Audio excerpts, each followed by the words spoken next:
The wild internet frenzy eventually died down, and a heavy, quiet truce fell over the city blocks.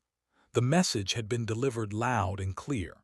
Redfield was quiet, licking their wounds after losing 2 runners, and White Stones was still trying to rebuild after the 501 boys blitzed their strip. For the first time in weeks, the trenches were still. But in the drug game, quiet times just meant it was time to make more money. Down in the KTA courtyard, the vibe was pure luxury and relaxation. The Bluefield Apartments crew had walked down the street to link up and chill. Curtis and Jackson were leaning against a brand new SUV, nodding along to the music blasting from the speakers. Right next to them was Pooh. He was sitting on a concrete ledger, a thick cloud of exotic weed smoke billowing from his mouth, his heavy firearm resting openly on his lap. He was checking his phone, watching the lingering internet comments from the Redfield War. A wild, arrogant grin spread across Pooh's face. He snapped a high-angle selfie right there on the KTA steps, blowing smoke at the camera, throwing up the Bluefield and KTA hand signs with his gun clearly in the frame. He typed out a caption that instantly set the internet ablaze again.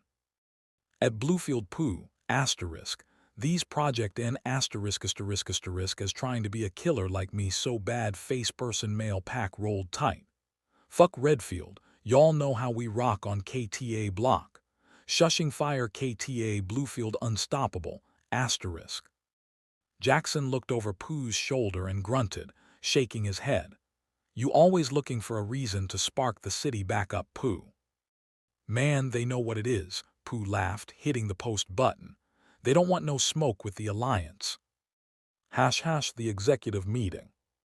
Upstairs in the penthouse, things were being handled on a much higher corporate level. The women, Shay, looking beautiful and glowing with baby spider along with Tink Lola Sky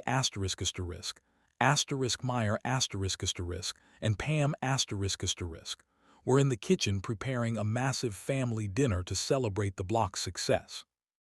In the living room, a historic link-up was happening. The 501 boys leaders, Michael Payne and Flacco had walked into KTA territory unarmed, showing ultimate respect. Payne looked a lot calmer now that he had successfully stripped White Stones and put a financial chokehold on Trap for messing with Nikki. Smokey Souza Swag Louis Famous Reese and Trey stood around the glass coffee table. You boys handled your business with Redfield, Michael said, nodding smoothly at Smokey. Respect. You didn't let the police lockdown freeze your hustle. We play chess, Michael, Smokey replied, leaning back. We knew when to wait and when to strike. Now that the streets are quiet, let's talk about this Eastern Corridor supply. Flacco tossed a heavy, vacuum-sealed duffel bag onto the table. It zipped open to reveal pristine, brick-packaged cash, a cool $500,000. We need 20 keys of that Alvarez product y'all are holding. We're expanding the 501 boys lines further east, and your price is the best in the city right now. Louis and Trey stepped up, checking the currency with expert speed, while Swag signaled the KTA soldiers in the back room to bring out the wrapped bricks of product. The money is immaculate, Louis said, giving Smokey the green light. Sosa stood by the balcony door, looking down at Pooh and the Bluefield guys chilling in the courtyard, then back at Payne. We give you the weight, you flood the east side. That keeps Redfield and White Stones completely starved out of the market. Payne let out a dark chuckle, adjusting his luxury watch. White Stones is finished anyway, and Kevin from Redfield is hiding in his apartment scared to look out the window. Dealing with KTA is just good business. The new order. The drug deal went down flawlessly.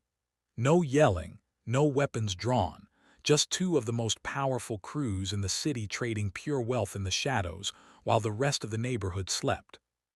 Famous and Reese walked the 501 boys leaders back down to their vehicles. As Michael, Payne, and Flacco loaded the 20 keys into their trunks and rolled out of the KTA gates, Famous looked over at Pooh, who was still getting notifications from his disrespectful social media post. "Yo, Pooh," Famous laughed, shaking his head. "Redfield's main block pages are already in your comments crying." "Let 'em cry," Pooh shouted, taking another deep hit from his blunt. "We rich, we strapped, and we got the whole city locked down." Upstairs, Smokey sat next to Shay, placing his hand over her belly, feeling the gentle kick of little Spider. With $500,000 sitting on his table, his 5 brothers whole and unharmed, and the strongest alliance in the trenches locked in, KTA Block had officially achieved legendary status. The city was quiet, because KTA was finally holding the crown. The evening was winding down, and inside the penthouse, the celebration was still going. The smell of the family dinner the girls were cooking filled the air, but Shay Asterisk was on the couch, having a late-night craving. "Smokey, baby," Shay said, looking up at him with a pout. "Little Spider wants some of that real good late-night food from the diner down the avenue, and you know if I'm eating, my sisters are gonna want some too." Tink asterisk, Lola asterisk, and Sky all chimed in from the kitchen, laughing. "Yeah, Smokey, go be a good brother-in-law and fetch the bags." Smokey chuckled, shaking his head as he grabbed his keys off the counter. He walked over, kissed Shay gently on the lips, and patted her belly. "Say less. I'll be right back. Fam, I'm taking the luxury sedan to grab some food," he called out to Sosa asterisk, Famous asterisk, and Reese asterisk, who were still chilling in the living room. "Keep your eyes open, bro," Reese said, not looking up from his phone. "The streets are quiet, but you know how this city is." "I'm good, I'll be back in 15, Smokey said, tucking his pistol securely into his waistband before heading down the stairs. Hash the red light. The city streets were dead quiet, bathed in the eerie yellow glow of the streetlights. Smokey rolled down the windows of the sedan, letting the cool night air hit his face. He felt good. KTA was on top. The 501 boys deal had just made them another $500,000, and his daughter was on the way. He pulled up to a massive, empty intersection just 3 blocks away from KTA territory and came to a stop at a red light. The radio was buzzing low. Smokey tapped his fingers on the steering wheel, waiting for the light to change. Suddenly, a beat-up car with completely blacked-out windows slowly purred up into the lane right beside him. Smokey's street instincts instantly flared. He glanced over his right shoulder, his eyes narrowing through the tinted glass of the rival vehicle. The passenger window of the other car rolled down.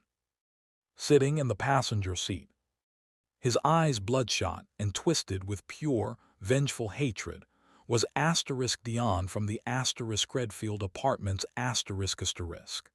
His shoulder was still heavily bandaged under his jacket from when Reese had shot him a week ago, and he had been riding through the dark looking for the ultimate revenge. Smokey didn't even have time to reach for the weapon in his waistband. "KTA killer," Dion screamed. Bang, bang, bang, bang. Muzzle flashes shattered the darkness, blinding the intersection. Dion emptied a heavy-caliber pistol directly through Smokey's driver's side window. The glass exploded into a million tiny shards. 2 bullets caught Smokey squarely in the chest and shoulder, the force of the impact slamming him hard against the passenger seat. Blood instantly splattered across the luxury leather. Dion's driver slammed his foot on the gas, the tires screeching as the Redfield car peeled out, running the red light and vanishing into the chaotic city maze. Hash the fight for life. Smokey gasped for air, his vision instantly blurring as a wave of intense, burning pain washed over him. His hands shook violently as he tried to grip the steering wheel, but his body was failing him. With the last bit of strength he had left, he slammed his foot on the gas pedal, steering the bleeding sedan backward, crashing it right into the side of a concrete barrier near the corner store to keep from passing out in the middle of the road. He slumped over the steering wheel, his phone buzzing in his lap with a text from Shay asking if he got the food yet. 10 minutes later, the wail of sirens cut through the quiet city night. The news hits the block. Back at the KTA penthouse, the phone on the kitchen table rang. Sosa snatched it up on the first ring, his face turning entirely pale as a frantic voice on the other end gave him the news. "What do you mean he's at the hospital?" Sosa roared, his voice cracking, sending an instant shockwave of panic through the room. Shay stood up from the couch, her hands dropping to her belly as tears immediately welled up in her eyes. "Smokey, what happened to Smokey?" "He got ambushed at the red light," Sosa said, his hands shaking with an explosive rage he couldn't contain. He looked at **swag**, Louis **, Trey **, famous **, and Reese **. He survived, but he's in critical condition. He's in surgery fighting for his life right now."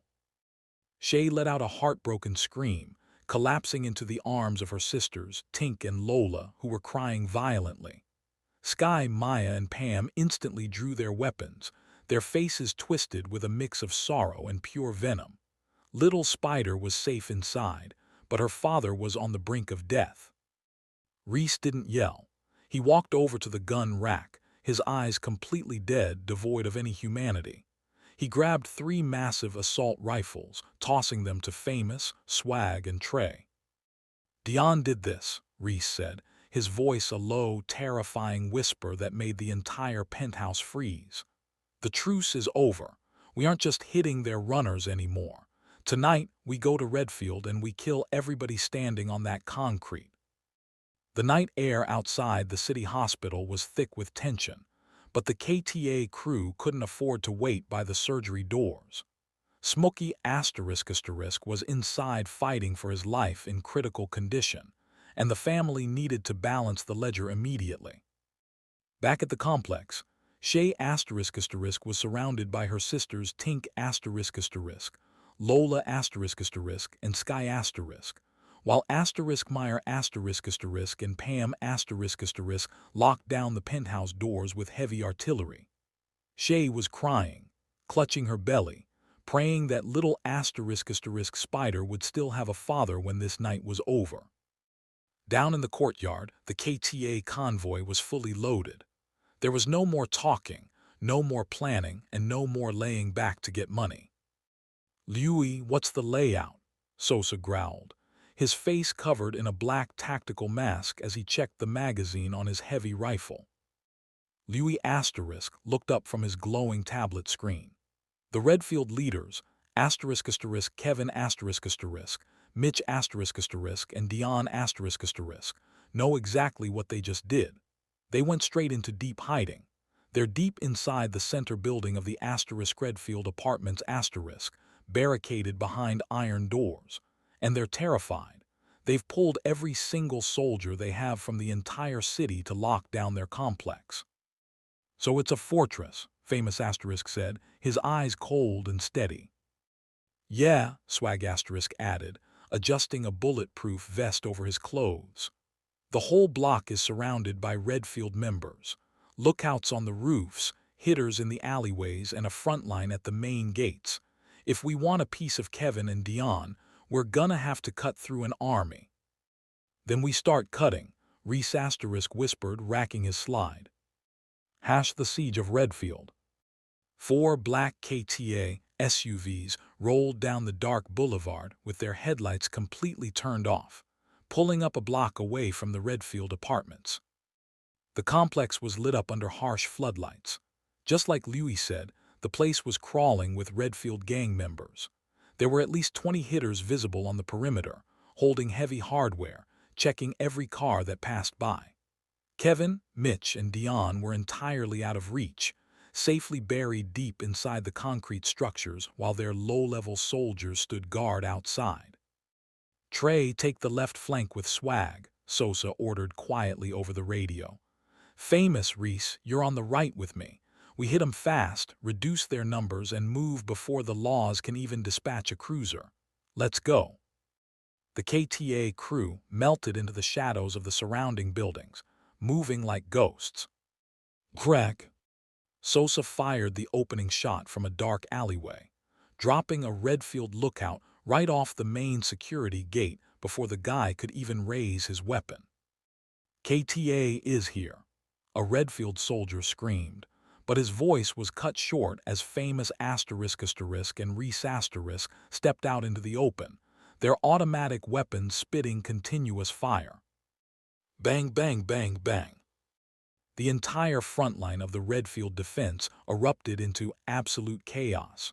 Trapped under their own floodlights, the Redfield members couldn't see where the shots were coming from. Over on the left, Trey and Swag pushed hard against a group of hitters trying to gather near the dumpsters. Trey, fueled by pure hype and revenge for Smokey, advanced aggressively. He fired a heavy drum magazine rifle, sweeping the alleyway and sending 3 Redfield soldiers crashing into the concrete. "You touch Smokey, you pay in blood," Trey roared over the deafening noise of the gunfire. Muzzle flashes illuminated the dark courtyard as Redfield attempted to return fire, bullets chipping away at the brick walls where the KTA brothers were taking cover. A hail of lead flew past Swag's head, but he stayed calm, leaning out to drop another rival shooter who was trying to flank them from a staircase. The tactical retreat. The numbers were dropping fast, in less than 5 minutes of intense, high-velocity combat. The KTA crew had successfully neutralized at least 8 Redfield members, completely decimating their outer perimeter defense.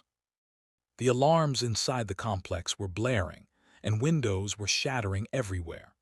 But the Redfield leaders remained completely locked behind their fortified iron doors on the upper floors, refusing to come out and face the music. "Sosa," Louis called out over the radio headset, keeping watch on the police scanners from a distance. "The sirens are rolling. Sirens on the West Highway. We got 2 minutes before the whole block is surrounded by feds." Sosa looked toward the central building where Kevin and Dion were hiding. He wanted their heads tonight, but he knew Famous's golden rule: don't get trapped by the laws. They had already made Redfield bleed heavy, and they needed to keep their family whole. "Fall back, move, move, move," Sosa commanded through the radio. Famous and Reese laid down heavy suppressive fire, completely pinning down the remaining Redfield lookouts on the balconies, while Trey and Swag sprinted backward toward the waiting SUVs.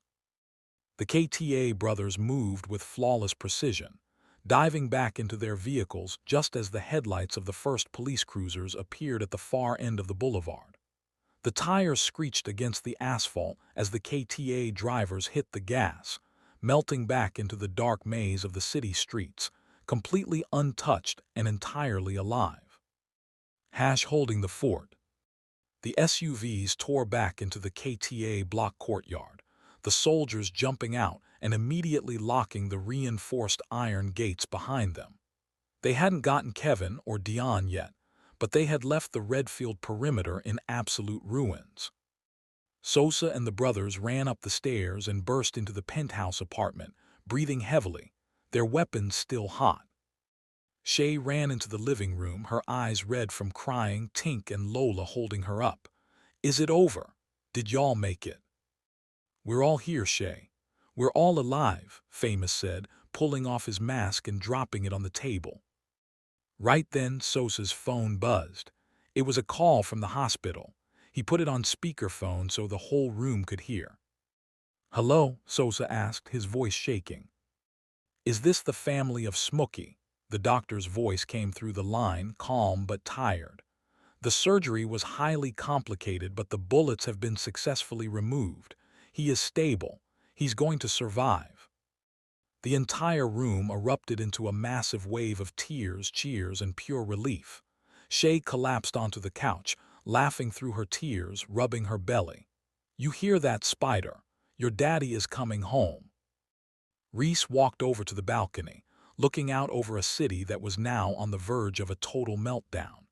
KTA had survived the night, their leader was alive, and the war against Redfield was nowhere near finished. The city was a complete war zone, and everything tracing back to the penthouse office of the Starting was feeling the heat.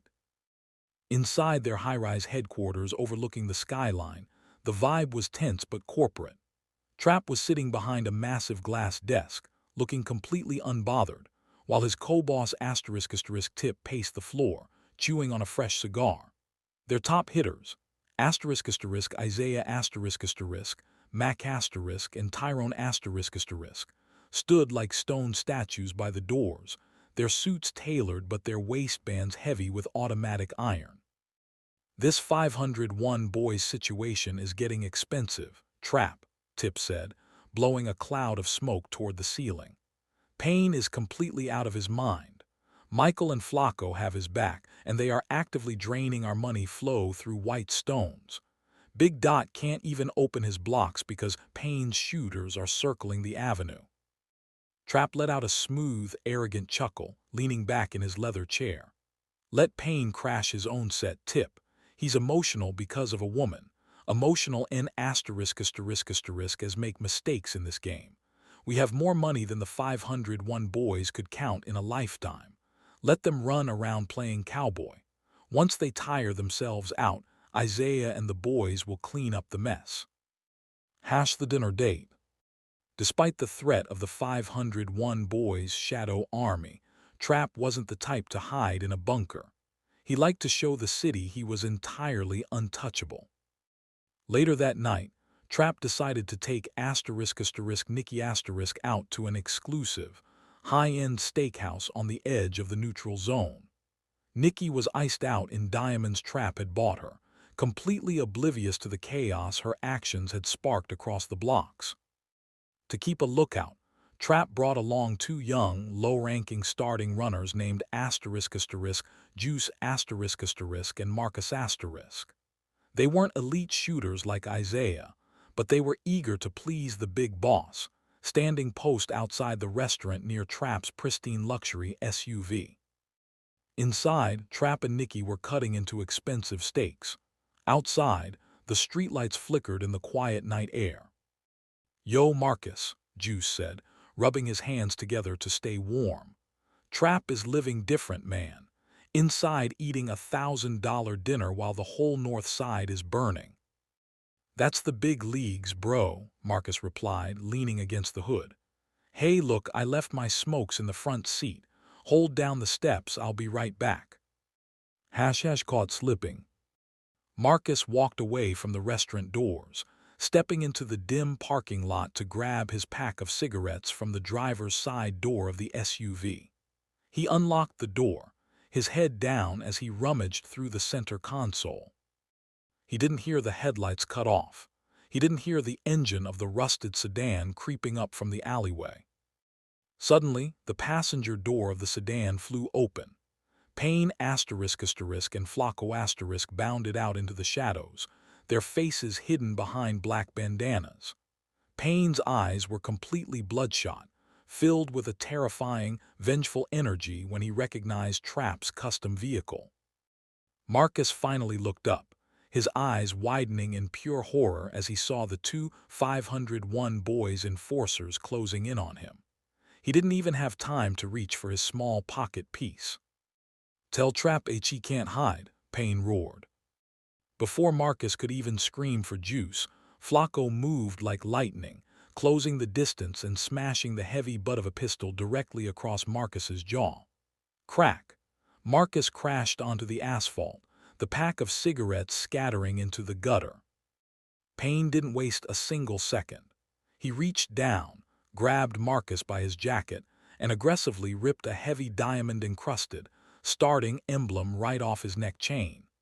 Flacco stomped him once more in the ribs to keep him down, then pointed his weapon toward the steakhouse doors where Juice was just starting to notice the commotion. "We got the drop, let's go," Flacco shouted. Instead of starting a massive shootout in front of a high-end restaurant, Payne and Flacco sprinted back to their vehicle. The sedan slammed into reverse. tires screeching as they tore out of the parking lot and melted back into the dark city maze before Trap's main security detail could even exit the building. The net goes crazy. 10 minutes later, the sedan was speeding down the highway back to the east side. Flacco was holding the steering wheel with one hand, laughing like a psychopath, while Payne sat in the passenger seat, his adrenaline pumping. Payne pulled out his smartphone and pulled up his social media app, hitting the *post* button immediately. He took a video holding up the bloody, diamond-starting chain he had just ripped off Marcus's neck, the city lights flashing in the background. At 501 Payne, Trap got all the money in the city, but his little boys can't even smoke a cigarette in peace. Face cross bro left his chain in the dirt outside the restaurant. Tell your boss to come out the building and face a real man instead of hiding behind security. #501 boys starting killa we want the top. Within 5 minutes, the video went completely viral across every block in the trenches. The comment sections were blowing up with emojis, people tagging Trap, and the entire city realizing that the 501 boys were officially stepping on the biggest crew in the city.